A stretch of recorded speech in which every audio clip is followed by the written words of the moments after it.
Batman'da Umut Kervanı'nın Kurban Bayramı faaliyetlerini incelemeye geldik. Maşallah, barekallah diyoruz. Çok hummalı bir çalışma içerisindedirler. Allah razı olsun yetkililerinden, gönüllülerinden, çalışanlarından. Yılın bütününde zenginler ile fakirler arasında bir köprü görevi görüp binlerce fakir aileye yardım ulaşmaktadırlar. Bu Kurban Bayramı'nda da gördüğümüz gibi, şahit olduğumuz gibi çok ciddi bir çalışma içerisinde, çok yoğun bir çalışma içerisindedirler. Fakir halka kurban etleri ulaştırmak için gönülleriyle birlikte bayram günlerinin tümünde dediğimiz gibi bayramlarını bırakıp sadece bu halka kurban eti dağıtmak üzere burada çalışma içerisindedirler, faaliyet içerisindedirler. Biz de çalışmalarını özellikle bu nezih ortamda, bu temiz ortamda ve bu gayretliklerini, bu çabalarını yakından müşahede ettik, gördük.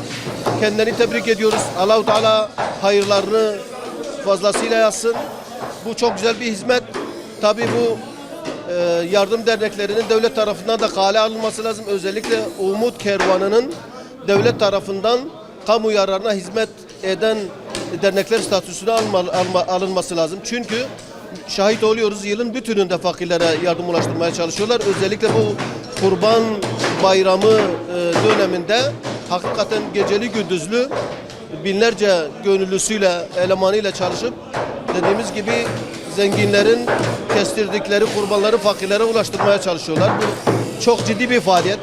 Bu çok güzel bir, hayırlı bir iş. Dolayısıyla devletin de bu Müslümanların bu hayır kervanının elinden tutup kamu yararına çalışan dernekler statüsüne taşıması lazım ki elleri güçlendirilsin, daha fazla muhtaca, daha fazla fakire ulaşsın. Tekrar bütün çalışan kardeşlerimizin bayramlarını da tebrik ediyorum. Allah-u Teala'dan hayırlarını da fazlasıyla yazmasını temenni ediyorum. Allah-u Teala hepsinden razı olsun. Çok güzel hizmetleri var. Bunu yakından müşahede ediyoruz.